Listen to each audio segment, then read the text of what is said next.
Hey guys, I'm Alexis. I'm going to be showing you guys how to take skinfold measurements on a client. We're going to be using a caliper, which is measured in millimeters. Okay, when your client comes in, make sure that they are dry. Okay, make sure they're not wet from sweat or anything. They're lotion free, and make sure you don't take the measurements right after they have exercised. Okay, first I want to tell you that body composition is determined by the skinfold measurements, that it correlates well with the body composition determined by hydrodensiometry. So skinfold assessment of body composition is dependent on the expertise of the technician, so proper training and ample training is needed for skinfold measurements.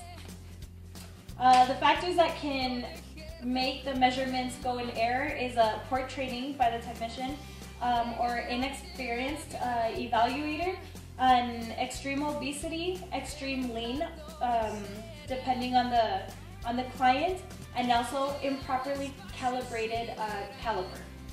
So here I'm going to show you how to do 7-site skinfolds, which includes the chest, mid-axillary, triceps, subscapula, abdomen, suprailiac, and thigh.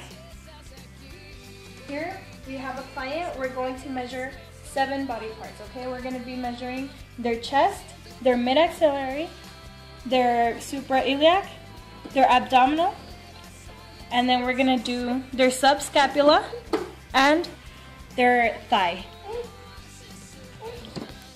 Here we're going to start taking the measurements for the chest.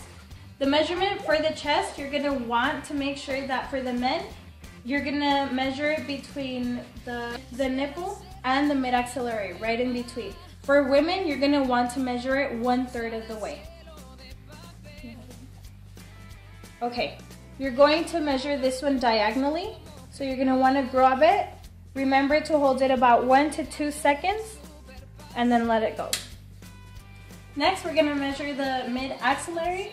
Okay, we're going to measure it between the sternum of the xiphoid process, which is right here, right horizontal to the axillary. We're going to record it vertically, so we're going to go ahead and grab it. Take your measurement 2 seconds and release. Next, we're going to do the suprailiac. Okay, make sure this one's going to be a diagonal fold. You're going to go ahead and grab it. Remember, 1 centimeter under, and you're going to take your measurements for 1 to 2 seconds. Next, we're going to do the abdominal, okay? It's going to be 2 centimeters to the right of the umbilicus. You're going to go ahead and grab it, 2 seconds, and release. Now, we're going to measure the thigh. It's going to be taking the measurement between the hip and the border patellar, okay? So you're going to go ahead and grab it, hold it 1 to 2 seconds, release. Now, we're going to measure the triceps. So you're going to have your client turn around. We're going to measure it between the acromion and the olecranon process. We're going to go ahead and from our mark, we're going to go 1 centimeter above. Go ahead and shake it. Make sure you get fat and not muscle. 2 seconds and release.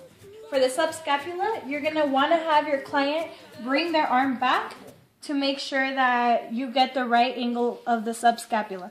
Okay, make sure it's 1 to 2 centimeters inferior. Go ahead and shake.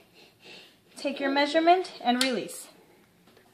Okay, so now to finish it off, just make sure that you get your client measurements twice on each side, but make sure that you take them not right after the other. Go ahead and get all your measurements, and then afterwards, do the trial 1 more time, okay? Afterwards, you want to get the average of it. At the end of this video, I'll have the following equations, so you can go ahead and tell your client how they were in average to everybody else. Just remember that the standard error is positive or negative 3%, and for women it's going to be 3.8.